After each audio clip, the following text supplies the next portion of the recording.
ای پسر برخیز و دو که مادر زارت گذشت. مادر دلسوز و به آزار و غمخوارت گذشت. تو در این شهر غریبی به خبر و تنها و زار، مادر در یاد تو بر غم گرفتارت گذشت.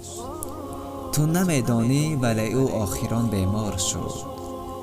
مادر بیچاره و از درد بیمارت گذشت.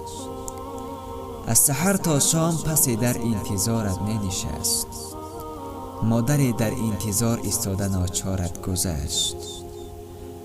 دائما از تو به ما می گفت و می خندید.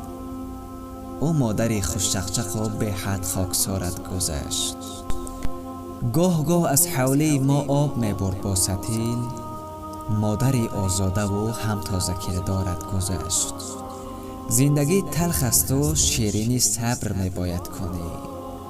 مادر پرصبر تو بین چی مقدارت گذشت. السلام علیکم و رحمت الله و برکاته.